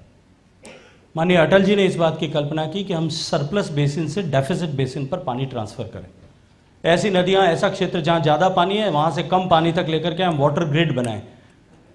माननीय प्रधानमंत्री जी जब अटल जी और मैं खुशी से कहता हूं कि इतने सालों की साधना के बाद में, और अभिनंदन करता हूं उत्तर प्रदेश के माननीय मुख्यमंत्री योगी जी का और मध्य प्रदेश के मुख्यमंत्री शिवराज जी का, कि दोनों ने देश में एक नई शुरुआत की और जो है केन और बेतवा नदियों को जोड़ने के प्रकल्प के साथ में देश में नदी जोड़ने की एक नई परियोजना की शुरुआत की। ये केवल एक परियोजना मात्र नहीं, देश में एक नया युग प्रारंभ हुआ। और उसी श्रृंखला में जो प्रायोरिटी प्रोजेक्ट थे, वो जो देश में 30 प्रोजेक्ट आइडेंटिफाई किए थे, उसमें पार्वती, कालीसिंध और चंबल, इन तीनों नदियों के पानी को जोड़ करके इंटीग्रेटेड कैनाल बना करके पानी राजस्थान और मध्य प्रदेश को बेनिफिट हो, इसकी कल्पना भी उन 30 में से एक की गई थी। दोनों राज्यों के बीच सहमति नहीं बनी, पार्वती, कालीसिंध, चंबल परियोजना ड्रॉप हो गई, ठंडे बस्ते में डाल दी गई, उसको अनुपयोगी मान करके, अनुत्पादक मान करके चर्चा किया, विचार विमर्श किया, इसका एक नया रास्ता बनाया। उस नए रास्ते से जब हम इस पे काम करें और इसको अगर इंटरलिंकेज ऑफ प्रोजेक्ट में उसके माध्यम से डाल दें, तो जिस पर आदरणीय गजेंद्र सिंह जी, मतलब मुझे तो थोड़ा असहज लगता है कहना, क्योंकि मैं बहुत हमेशा सालों से दादा कहता आ रहा हूं। तो आदरणीय दादा ने अपनी एक एक बात जिस तरीके से हम लोगों को बताई है, ये सारी बातें अपने आप में अद्भुत हैं। पौराणिक भारत की जल व्यवस्था और हमारे पूर्वजों के लिए जल का, जंगल का, पशुधन का, चारागाह का क्या महत्व था, ये आज हम सब ने सुना। मुझे लगता है कि इस हॉल में बैठे हुए हम जितने भी लोग हैं, निश्चित रूप से वो ये प्रण करके जाएंगे यहाँ से, और विशेष रूप से हमारी मातृशक्ति माताएं बहनें, आप लोगों के हाथ में अगर कोई चीज आ गई तो उसका होना निश्चित है कि हम एक बूंद भी जल का अपव्यय नहीं करेंगे। ये प्रण करके हमको ये आज यहां से जाना चाहिए। और इसी बात के साथ हम अब कार्यक्रम को आगे बढ़ाते हैं। आप में से किन्हीं के प्रश्न हो? हाँ, आप इतने जेंडर बायस कैसे हो सकते हो? महिलाएं का ये सब लोग सामान्य अवधारणा ये है, जब पानी बचाने की बात आती है तो पहली गाज महिलाओं पे गिरती है कि ये शैम्पू करती हैं और बाल धोती हैं और रोज पानी खराब करती हैं। और महिलाएं कहती हैं कि ये जो दाढ़ी काटते हैं रोज सुबह, ये जब नल चालू रखते हैं ये पानी बंद नहीं करते, ये तय नहीं हुआ। लेकिन मैं एक बात बताऊं, जो हमारे घर में पानी उपयोग होता है वो केवल टोटल वाटर कंजम्पशन का 5% होता है। हमको बचाना है, एक एक बूंद बचाना है, इसलिए वो भी महत्वपूर्ण है। जो इंडस्ट्री के ऊपर में पानी उपयोग होता है वो भी 5-6% है। 89% is being used into agriculture. और हमारा पानी एग्रीकल्चर में दुनिया में सबसे ज्यादा अनप्रोडक्टिव वाटर है। 1 किलो चावल हम पैदा करते हैं ना, घर में चावल बनाते हैं, 1 किलो चावल पैदा करने में 5600 लीटर पानी लगता है हिंदुस्तान में एवरेज, और चीन 350 लीटर में उगाता है। और हम दुनिया में सबसे ज्यादा चावल उत्पादन भी करते हैं, एक्सपोर्ट भी करते हैं। हम दुनिया में चावल एक्सपोर्ट करते हैं, तब कितना पानी एक्सपोर्ट करते हैं आप एक बार कल्पना कीजिए। हम दुनिया में सबसे ज़्यादा गेहूं उत्पादन करते हैं, दुनिया में सबसे ज़्यादा गेहूं एक्सपोर्ट भी करते हैं। और हम जो अभी कर रहे हैं एक्सपोर्ट सबसे ज़्यादा, वरना रशिया यूक्रेन करते थे, लेकिन अभी हम सबसे ज़्यादा कर रहे हैं उस वॉर के कारण से।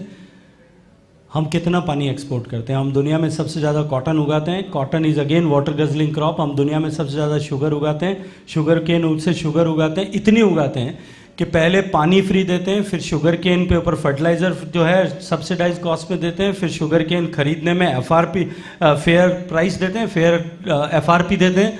फिर उसके बाद में जो है जो शुगर मिल्स हैं उनको सब्सिडी देते हैं। उसके बाद में चीनी की जो है एक मिनिमम सेल प्राइस तय है। हिंदुस्तान में एक ही कमोडिटी ऐसी है जिसकी मिनिमम सेल प्राइस तय है, उसको जो इससे कम में नहीं बेच सकते, वरना किसान को प्राइस नहीं मिलेगी, गन्ना मिल डूब जाएगी। इसलिए वो प्राइस 32 रुपए तय कर रखी है। उसके बाद में चीनी एक्स्ट्रा हो जाती है, तब उसको जो है सब्सिडाइज रेट पे एक्सपोर्ट करते हैं, एक्सपोर्ट इंसेंटिव देते हैं। उसके बाद में भी बच जाती है, तब उसको एथेनॉल बना करके फिर उसको पेट्रोल की गाड़ी में मिलाते हैं। हम पानी का कितना दुरुपयोग कर रहे हैं हमको चिंता करना पड़ेगा।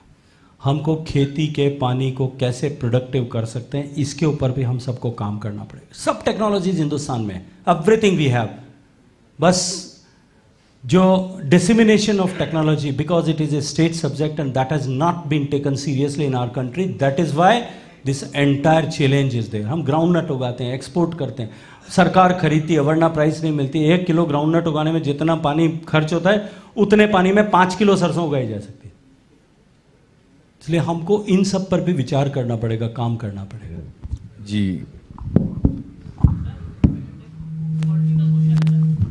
पॉलिटिकल मंच नहीं है, पॉलिटिकल बाद में अपन खांचे में खड़े होकर कर लेंगे। तो छोड़ो ना, पानी पे बात करते हैं। पॉलिटिकल मंच पे पॉलिटिकल बात अपन बाहर गाड़ी के पास खड़े होकर करेंगे। क्यों यहाँ राजनीतिक बात करते हो यार? ज्ञान के मंच पे, आध्यात्म के मंच पे। जी, तो अब मेरा ये कहना है, आप में से किन्हीं के भी कोई क्वेश्चन हो तो माइक लेके एक दो हमारे वॉलेंटियर बीच में रहे। मयूर भाई साहब पूछना चाहते हैं। उससे पहले कुछ हमारे सम्मान रह गए थे। सत्यजीत जी कृपया मंच पे पधारें। सत्यजीत जी भाई साहब सिटी लाइव के नाम से अपना चैनल चलाते हैं। राजस्थान के पहले व्यक्ति हैं जिन्होंने सारे सोशल पॉलिटिकल इवेंट्स की लाइव स्ट्रीमिंग चालू की।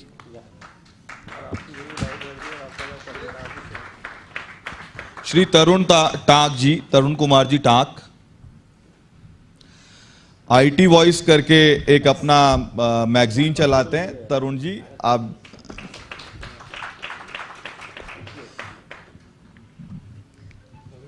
गवेश जी भारद्वाज यही हैं, कृपया आगे आएं। दादा आप मैथ्स के टीचर हैं, जाने माने, पूरी दुनिया में लोग इनको यूट्यूब पे सुनते हैं, लाखों इनके फॉलोअर हैं, और ये विक्रम जी की तरह ही एक अद्भुत पर्सनैलिटी है, एजुकेशन के फील्ड में बड़ा काम कर रहे हैं। लाइए भाई सब। मैं तो आजकल ऐसे फील्ड में हूँ जहाँ 2+2 हमेशा 4 होता नहीं, 2 कभी 4 होता ही नहीं। सही बात। मोहित, एक और, एक ब्लूबेरी ट्रेवल्स के ओनर दीपक जी किसी पारिवारिक कारण से नहीं आ सके। दादा इन्होंने 19 फ्लाइट चलाई थी दीपक ने, अफ्रीका से भारत, वंदे भारत में, और ये उनके सहयोगी हैं मोहित जी। आइए मोहित जी।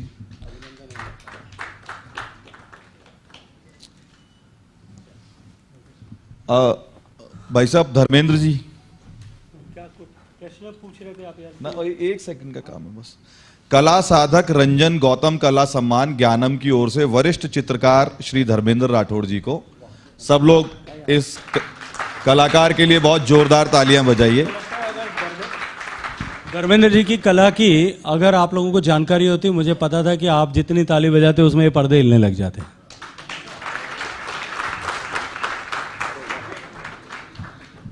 बड़ा मोमेंटो तो हमने आपको दिया, ये परमानेंट पैट ज्ञानम का मोमेंटो है। हमारे जोगेंद्र सिंह जी शेखावत आपको, हमारे प्रवक्ता हैं ज्ञानम के। मयूर भाई साहब आप कोई प्रश्न पूछना चाहते थे, माइक दीजिए उधर एक।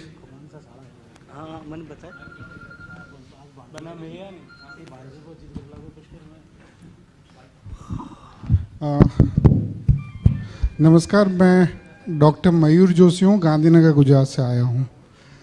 एक तो सबसे पहले गुजरातियों को बधाई। धन्यवाद, बहुत बहुत धन्यवाद सर।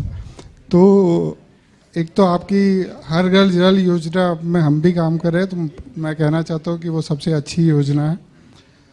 मेरा एक मात्र आग्रह है या सुझाव कह सकते हैं कि क्योंकि आप जो चिंता करें एग्रीकल्चर वाले पानी की, उसमें हम मेरी उद्गम करके संस्था है और मैं फ्रेश वाटर एक्शन नेटवर्क का इंडिया में नेशनल को कन्वीनर हूँ।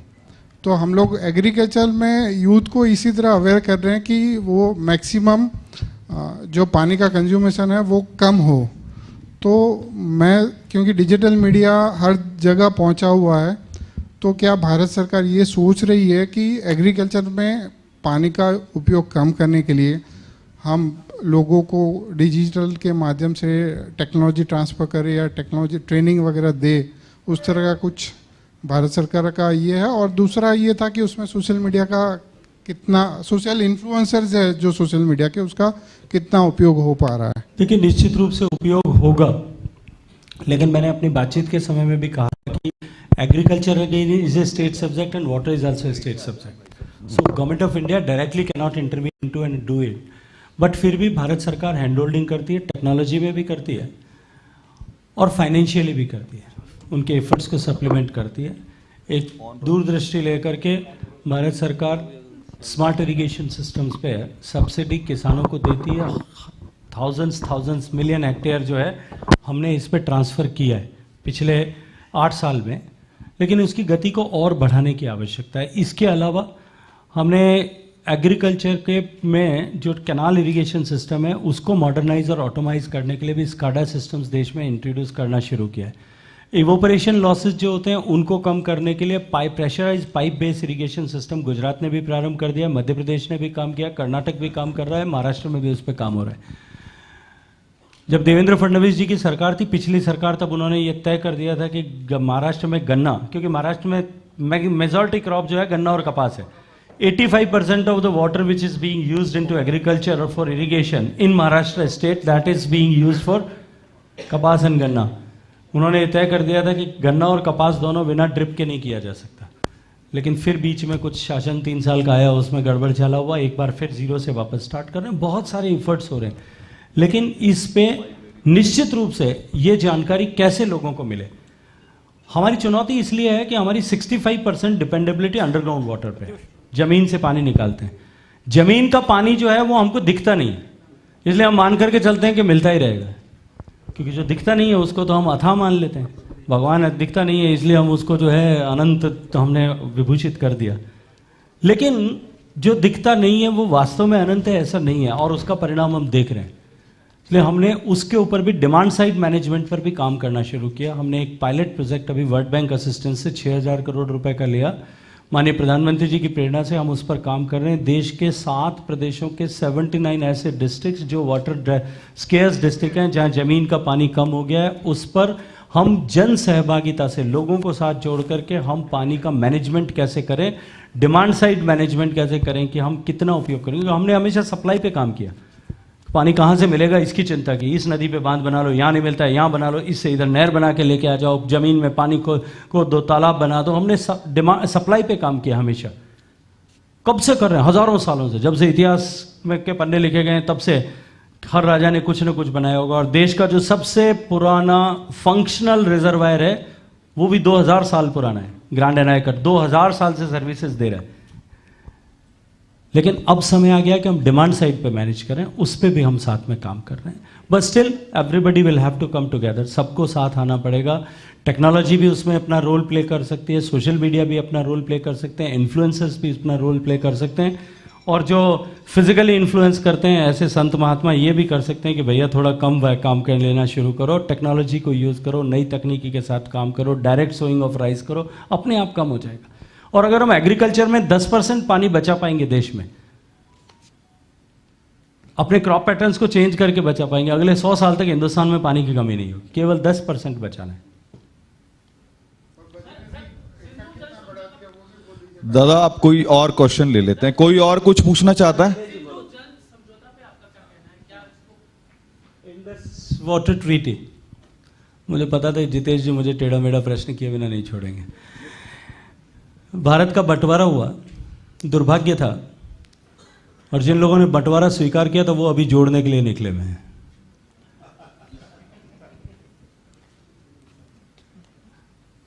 बंटवारे के साथ में नदियों का भी बंटवारा हुआ। जो हिमालय से हमारी 6 नदियां मेजर रिवर्स निकलती हैं, उनमें से 3 नदियां झेलम, चनाब और सिंधु, इन तीनों का पानी पाकिस्तान को मिला, और रावी, व्यास और सतलज, इन तीनों का पानी भारत को मिला। यदि क्वांटम ऑफ वाटर की मैं बात करूं, इतने वर्ष बीत गए हैं, मैं उसमें विवाद में नहीं जाना चाहता, लेकिन क्वांटम सिर्फ आप लोगों की जानकारी के लिए बता रहा हूं। 20% हिस्सा देश से टूट करके पाकिस्तान को गया था। जो पानी पाकिस्तान को मिला इन 3 नदियों के माध्यम से, जो 3 नदियां पाकिस्तान को मिली, 68% था, और 32% केवल भारत के हिस्से में आया। जिन्होंने इसको स्वीकार किया था 1962 में, वर्ल्ड बैंक के दबाव में, अमेरिका के दबाव में, अपने आप को अच्छा दिखाने के लिए जिन्होंने इसको स्वीकार किया था, वही अब उनके वंशज भारत जोड़ने के लिए निकले। इन 3 नदियों का पानी जो भारत को मिला, उसके अतिरिक्त जो पाकिस्तान में की नदियां हैं, जो पाकिस्तान के हक की नदियां हैं, Indus water treaty is considered as the most holiest treaty in the world. और ये केवल भारत है, दुनिया में एकमात्र देश ऐसा होगा, एकमात्र उदाहरण ऐसा भारत ने प्रस्तुत किया होगा कि 3 बार प्रत्यक्ष युद्ध ट्रीटी के बाद होने के बाद भी, और नित्य प्रतिदिन का परोक्ष युद्ध, छद्म युद्ध भारत के खिलाफ चलने के बाद में भी, आज में भी हमने उस ट्रीटी की पवित्रता को बनाए रखा है। लेकिन भारत के संयम की परीक्षा पता नहीं कितने दिन तक ली जाएगी। लेकिन हम अपने हिस्से के पानी को भी ठीक से उपयोग करें। हमारी जो इन 3 नदियां हैं, इनकी भी एक मेजर ट्रिब्यूटरी उज्ज और उसकी 5 सब्सिडरीज ट्रिब्यूटरीज, वो ज्योग्राफिकल लोकेशन ऐसी होने के कारण से कि जो इस इंडस वाटर स्ट्रक्चर में जो हमारे हिस्से की रावी व्यास सिस्टम जो है, उसमें हमारे हिस्से में आखिरी जो हमारा हेडवर्क्स है, जहां हमारा आखिरी स्ट्रक्चर है, वो माधोपुर में है। माधोपुर के बाद में 10 किलोमीटर 12 किलोमीटर बाद में पाकिस्तान, मेजॉरिटी ऑफ एरिया में बॉर्डर लाइन वही है। फौज के लोग बैठे हैं, वो जानते हैं, क्योंकि ज्योग्राफिकल लोकेशन ऐसी थी कि हम उसको टैप नहीं कर पा रहे थे, इसलिए वो हमारे हिस्से का पानी पाकिस्तान को जाता था। माननीय प्रधानमंत्री जी ने कहा अब खून और पानी साथ नहीं बहेगा। हमने योजना बना ली है, हम उन 5 नदियों का पानी भारत में लाने के लिए स्ट्रक्चर्स बनाने पर काम शुरू कर रहे हैं, ताकि कम से कम हमारे हिस्से का एक भी बूंद पानी जो है वो पाकिस्तान को नहीं जाए।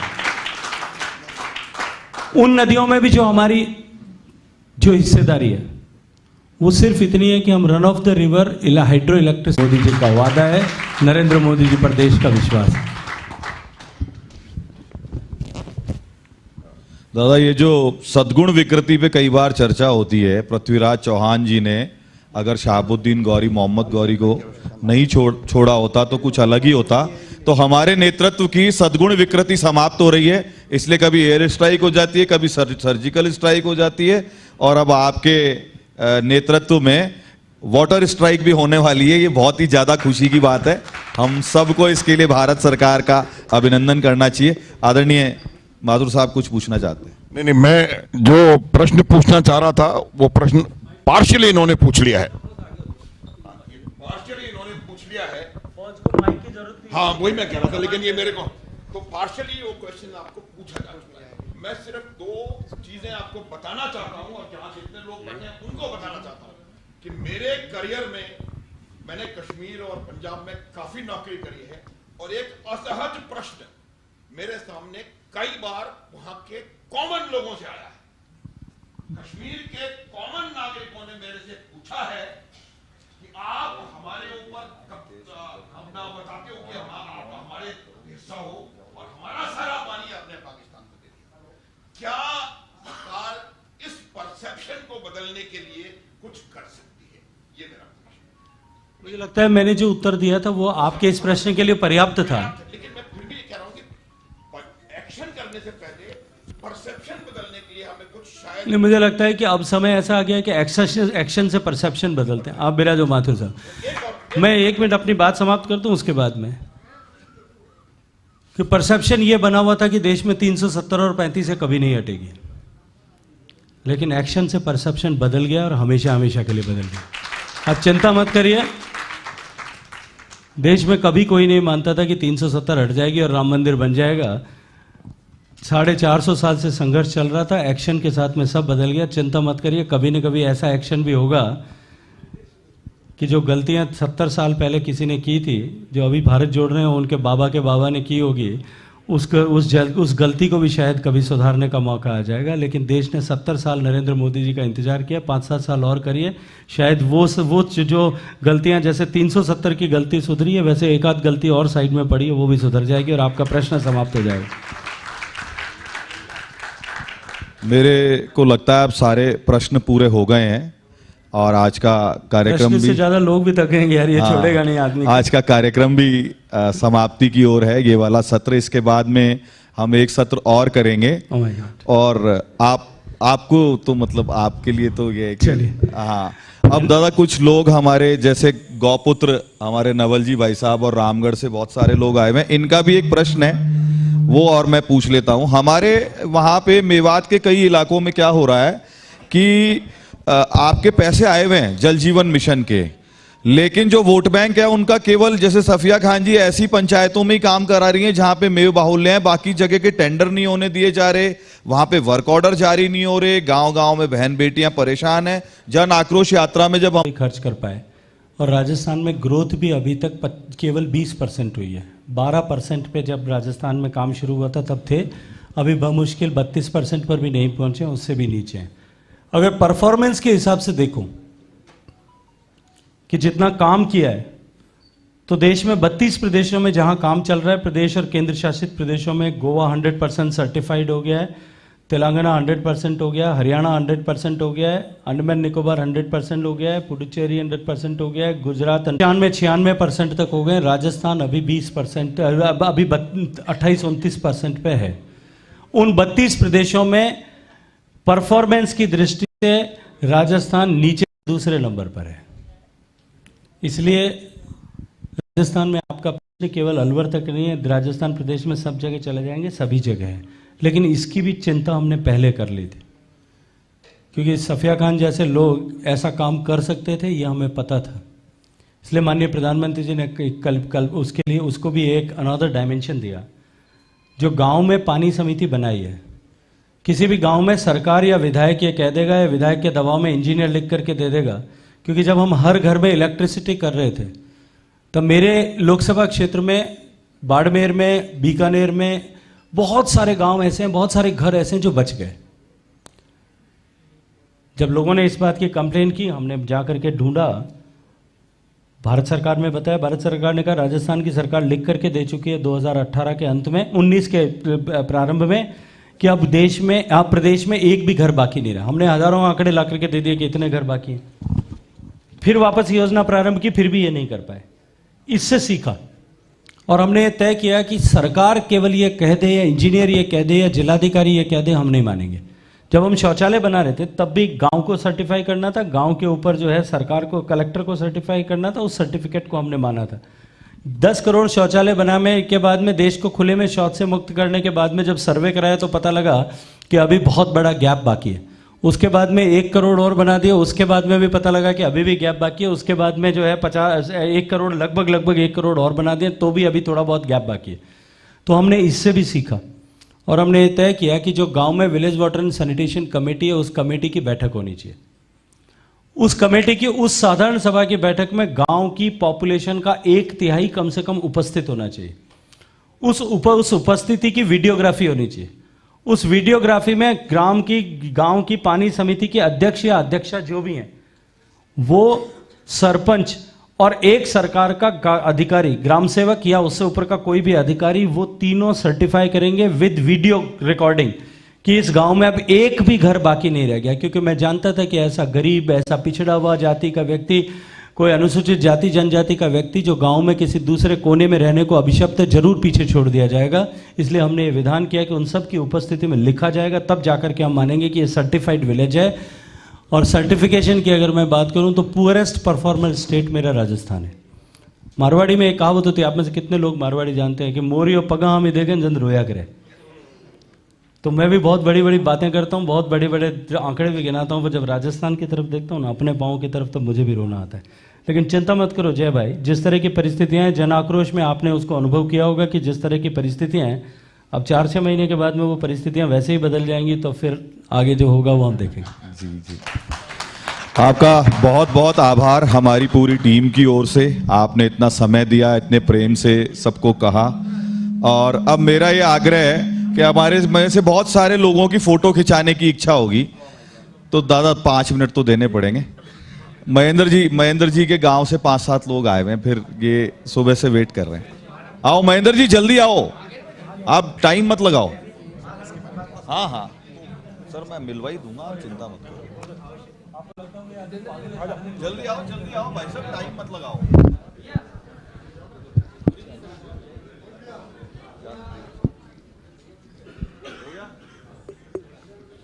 अब हमारे गौपुत्र गौसेवक रामगढ़ से, अलवर से जो लोग आए हुए हैं, वो तुरंत मंच पे आ जाएं 1 सेकंड में।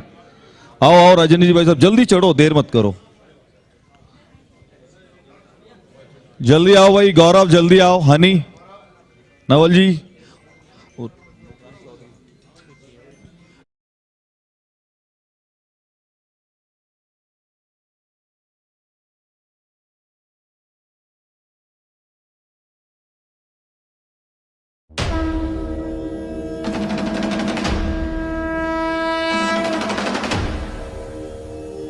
धरि गरि ग मम ग म ब म ब ध ध ब ध नि नि ध नि सा शंकरा शंकरा